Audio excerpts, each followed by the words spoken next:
राशि के दर्शकों, आपके जीवन में आर्थिक कठिनाइयाँ, आय का निरंतर एक समान न होना निश्चित ही लगा रहता होगा। आय होती तो होगी परंतु धन एकत्रित नहीं होता होगा, धन बचता नहीं होगा, ऐसा जरूर होगा। क्या कारण है इसके, इस पर चर्चा करूं।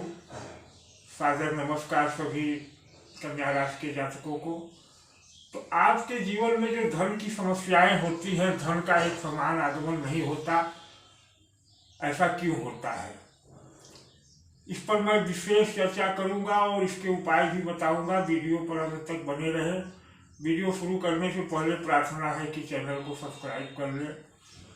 आपकी दो समस्याएं, तीन बिंदु, धन का आगमन नहीं होना और धन टिकना नहीं, और इसके लिए क्या उपाय, तो इस पर चर्चा शुरू करने से पहले मैं अपने सभी दर्शकों को बताना चाहता हूं कि हमारा संस्थान चंद्र विद्यापीठ सभी लोगों के राशि ग्रहों के, योग कारक ग्रहों के बल देने हेतु एक विशेष आयोजन करता है हवन का।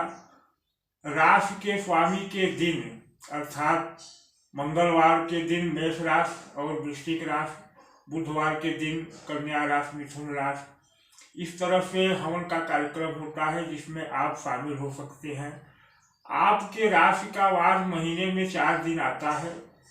एक दिन के हवन का खर्च मात्र 51 रुपये है। आप 201 रुपये मंथली दे करके इस हवन में भाग ले सकते हैं, जिससे आपके ग्रहों को बल मिलेगा, आपकी कुंडली में जो इनबैलेंस है ग्रहों का वो ठीक होगा। आइए वीडियो शुरू करें कि कन्या राशि के जातकों को धन संबंधी समस्या क्यों रहती है। आपका पहला बिंदु है कि आपकी आय निरंतर एक समान नहीं होती। क्यों? तो आपकी यह कन्या राशि है 6। अब आय के लिए देखा जाता है आय भाव, इनकम भाव, जो है 11वां भाव। 1 2 3 4 5 6 7 8 9 10 11, इस भाव में पड़ती है 4 नंबर की राशि, 4 5 6। तो 4 नंबर की राशि मतलब इसका स्वामी है चंद्रमा और राशि है कर्क। अब चंद्रमा की गति क्या है आप जानते हैं कि चंद्रमा कभी कम कभी बेसी, कभी कम कभी बेसी, कभी एकदम अस्त।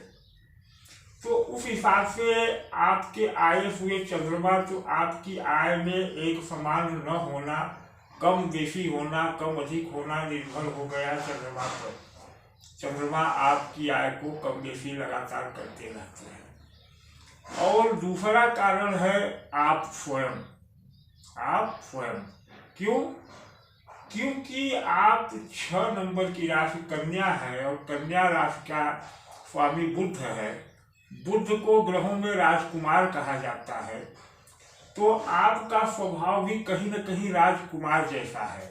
अब राजकुमार कैसा होता है आप समझिए कि वह कहा जाए तो केवल ऐश्वर्य भोगी और किसी भी कार्य में टिकना नहीं, किशोरा अवस्था, क्योंकि वो कुमार है तो किशोर अवस्था आपको चंचल बनाती है, आपको स्थिर नहीं रहने देती। तो आपका स्वभाव कुछ ऐसा है कि राजकुमारों जैसा, हमेशा लग्जरी के पीछे भागना, सुख सुविधाओं के पीछे भागना, कार्य में मन न लगना, ऐसा बुध का स्वभाव है। और कन्या राशि के जातक बुध से प्रभावित हैं तो आपका भी स्वभाव कुछ ऐसा है। दूसरा क्या है कि आप जो है कन्या राशि है, तो कन्या यानी एक लड़की के स्वभाव को भी प्रेरित करती है। तो आप में थोड़ा सा संकोच, थोड़ी सी लज्जा, थोड़ा सा शर्मीलापन भी रहता है। इसलिए आप किसी भी कार्य को खुल करके नहीं कर पाते, तो भी आपकी आय एक समान नहीं रह पाती। इतनी बातें आप स्वीकार करेंगे। हम आपको इन सब से बचने का उपाय भी बताएंगे। वीडियो में अंत तक बने रहे, वीडियो को स्किप न करें। यह तो हो गई आय की बात कि आपकी आय एक समान क्यों नहीं रहती। अब बात करते हैं कि आपके पास धन टिकता क्यों नहीं, धन इकट्ठा क्यों नहीं होता। तो साथियों, यह है आय और यह है धन भाव। आय से चौथा आय का घर होता है, यानी जहाँ आय रुकती है। जैसे आप से चौथा, राशि से चौथा 1 2 3 4, यह भाव आपका घर है, माता का घर है। उसी तरह से यह आय है, इनकम है, तो इसका घर यह जहाँ रुकेगा वह चौथा होगा। तो 1 2 3 4, यानी आपकी राशि का दूसरा भाव धन भाव होता है, जहाँ आय रुकती है। यहाँ पड़ती है 7 नंबर की राशि तुला, शुक्र की राशि। अब शुक्र आपके भाग्य से भी है, क्योंकि यहाँ पड़ती है 2 नंबर की राशि वृष। तो शुक्र क्या है? शुक्र है ऐश्वर्य, भोग, लग्जरी, सुविधायुक्त, रंगीनियत, रुमानियत, यह शुक्र है। अब आपका धनेश इस तरह का है जो लग्जरी पसंद करता है, जो रुमानियत पसंद करता है, जो ऐश्वर्य पसंद करता है, जो भोग पसंद करता है। और आप है राजकुमार, तो राजकुमार को भी तो यही चाहिए, ऐश्वर्य, भोग, सुख सुविधा, रुमानियत, घूमना फिरना, यह राजकुमार को भी चाहिए और आपका धन भाव भी यही चाहता है। तो इसलिए आपका धन, आपका यह धन आपके स्वभाव अनुसार और आपके धनेश अनुसार खर्च होता रहता है और टिकता नहीं। इतनी बात समझ में आ गई होगी कि आपकी आय एक समान इसलिए नहीं होती कि आपका आयुष चंद्रमा है, इनकम भाव का स्वामी चंद्रमा है, जिसकी गति घटती बढ़ती है, वैसे ही इनकम घटता बढ़ता है। आप स्वयं में राजकुमार जैसे हैं, आप में संकोच है, आप में अस्थिरता है, आप में चंचलता है, तो इसलिए भी आपकी आय एक समान नहीं होती कि आप कार्य एक समान नहीं कर पाते।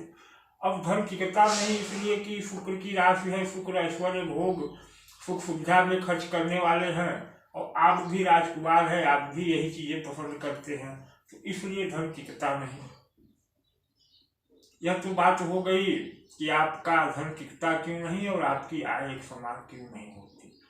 अब हम बात करेंगे कि ऐसा आप क्या करें कि जिससे आपकी आय भी हो, एक समान हो, निरंतर हो और धन टिके भी। तो इसके लिए सबसे पहले आपको देखना होगा चंद्रमा को। इस राशि का स्वामी जो चंद्रमा है वह किस स्थिति में है, कितने अंश बल पर है। अगर मान लीजिए चंद्रमा यही बैठा है, तब तो आय में निरंतरता तो नहीं रहेगी, लेकिन निरंतर होगी, एक समान नहीं होगी, लेकिन आय होती रहेगी। या कोई अन्य 2 ग्रह या 1 ग्रह भी यहाँ बैठे हैं, तो जो बैठे हैं, मान लीजिए शनि बैठे हैं, तो शनि के अनुसार शनि धीमे चलने वाले हैं, तो आपको धीमे चलने वाले कार्य अगर करेंगे, जमीन से जुड़े कार्य करेंगे, जमीन के अंदर पाने वाली वस्तुओं के कार्य करेंगे, तो आपको अच्छी आय होगी। लेकिन वही शनि यहाँ बैठे हैं और आप कार्य कर रहे हैं मंगल का, मंगल मतलब जल्दबाजी का कार्य, तो आपकी आय निरंतर नहीं होगी। तो यहाँ जो ग्रह बैठे हैं कुंडली अनुसार, कुंडली में देखे दिखवाएं, उसके अनुसार कार्य करेंगे तो आपको आय बनी रहेगी, निरंतर बनी रहेगी। अब दूसरी चीज देखनी है कि इस भाव पर किन ग्रहों की दृष्टि पड़ रही है। अब मान लीजिए मंगल की दृष्टि पड़ रही है, तो मंगल यहाँ बैठेगा तो 7वीं दृष्टि डालेगा, तो मंगल के अनुरूप कार्य करेंगे तब जाकर के आपको आय मिलेगी, निरंतर मिलेगी। बुध बैठे हैं कहीं भी यहाँ, तो सामने डाल रहे हैं, तब आय बुध के अनुसार मिलेगी। मतलब इस भाव पर जो ग्रह दृष्टि डाल रहा है या जो ग्रह बैठा है उसके अनुसार कार्य करेंगे तो धन आएगा।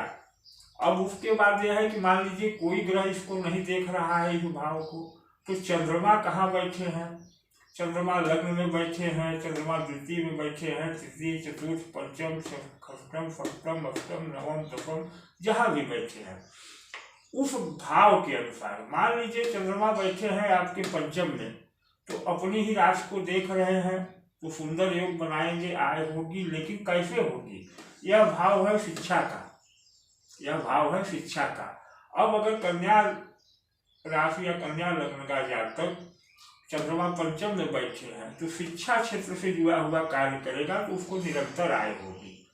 अन्य दूसरे क्षेत्र से कार्य करेगा तो निरंतर नहीं होगा। उसी तरह से मान लीजिए छठवें में बैठे हैं तो यह रोग, ऋण, शत्रु और नौकरी का भाव है। अब यहाँ चंद्रमा बैठे हैं तो जातक अगर नौकरी करेगा वह भी रोग, ऋण, मतलब या तो बैंकिंग के क्षेत्र में जहाँ से ऋण मिलता है, या रोग जहाँ से हॉस्पिटल, या शत्रु मतलब कोर्ट और अदालत। तो अगर चंद्रमा यहाँ बैठे हैं तो इन 3 विभागों से जुड़कर कार्य करेगा, चाहे नौकरी करे या व्यवसाय, तो उसको निरंतर आय होगी। सप्तम में बैठे हैं तो यह है पत्नी का भाव, यह है परिवार का भाव, यह है पार्टनरशिप का भाव। तब अगर जातक पार्टनरशिप में कार्य करेगा, श्रृंगार की वस्तुओं का कार्य करेगा, तो उसको लाभ होगा। इसी तरह से हर भावों के लिए है। अब आपके चंद्रमा किस भाव में बैठे हैं इसको कुंडली देख करके तय कराएं। अब निर्भर करता है कि चंद्रमा पर किन ग्रहों की दृष्टि है। मान लीजिए चंद्रमा यहाँ बैठे हैं लेकिन शनि यहाँ बैठ करके, चंद्रमा यहाँ है, शनि यहाँ है, तो 1, 2, 3 तीसरी दृष्टि से देख रहा है, या शनि यहाँ है तो सप्तम से देख रहा है। तो सप्तम से देख रहा है तो शनि के देखने अनुसार अब आपका चंद्रमा थोड़ा सा दूषित हो गया। तो आप अगर शनि के अनुरूप जो वस्तुएं हैं, जैसे कोयला है, जैसे जमीन के अंदर पाई जाने वाले खनिज पदार्थ हैं, इस तरह के चीजों का कार्य करेंगे तो आपको आय मिलेगी।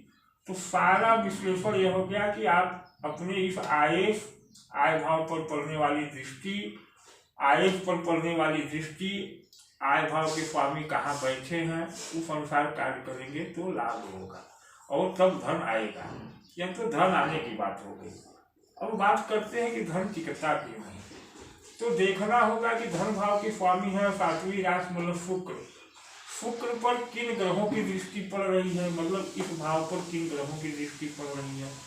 मंगल की दृष्टि पड़ेगी इस भाव पर तो आपका धन जल्दबाजी में लिए गए निर्णयों के कारण नष्ट हो खत्म होगा। स्वयं शुक्र यहाँ बैठे हैं या शुक्र की दृष्टि पड़ रही है तो आपका धन ऐशबाजी, आराम, सुविधाजनक वस्तुओं के क्रय में खर्च होगा। अब यहाँ पड़ रहे हैं अगर गुरु की दृष्टि, तो गुरु यहाँ पे दृष्टि डालेंगे तो गुरु तो शुभ करते हैं लेकिन इस राशि में गुरु कारक नहीं है, तो आपका धन ज्यादातर पूजा पाठ वगैरह में व्यय होगा, जो कि अच्छा ही है लेकिन जरूरत से ज्यादा होना ठीक नहीं है। इसी तरह से अगर बुध की पड़ रही है तो बुध है कुमार, मतलब घूमने फिरने, टहलने, अच्छे वस्त्र पहनने में खर्च हो जाएगा। तो यह देखना है कि इस भाव पर किस ग्रह की दृष्टि पड़ रही है, उससे आपका धन खर्च हो रहा है, तो उस चीज को रोकना होगा। अब इसके लिए आप करें क्या कि आप शुक्र को बल दें। अगर शुक्र कमजोर है तो धन नहीं टिकेगा, और शुक्र आपका भाग्येश भी है। शुक्र को बल देने के लिए अगर कुंडली में शुक्र की स्थिति अच्छी है, अच्छे घरों में बैठे हैं, तो आप वो शुक्र का रत्न ओपल पहने। और अगर ऐसी स्थिति नहीं है, बिना कुंडली दिखे ग्रह के रत्न न पहने, नुकसान हो सकता है। अगर मान लीजिए शुक्र 6वें, 8वें, 12वें बैठे हैं तो रत्न नहीं पहना जा सकता। तब शुक्र के अन्य उपाय हैं जो पूजा पाठ, हवन और कुछ विशेष उपाय अगर आप हमसे व्हाट्सएप पर संपर्क करेंगे तो मैं बताऊंगा। तो ऐसा करने से मतलब आय भाव के स्वामी को देखें, धन भाव के स्वामी को देखें, ये स्वामी कहाँ बैठे हैं उसको देखें, उस अनुसार कार्य करेंगे तो आपको एक अच्छी आय भी होगी और धन टिकेगा भी। उपाय जानने के लिए आप कुंडली दिखवाएंगे तो विशेष उपाय आपको बताया जाएगा। बिना कुंडली देखे उपाय बताना अनुचित नहीं होता, क्योंकि ग्रह किस पोजीशन में कहाँ बैठे हैं।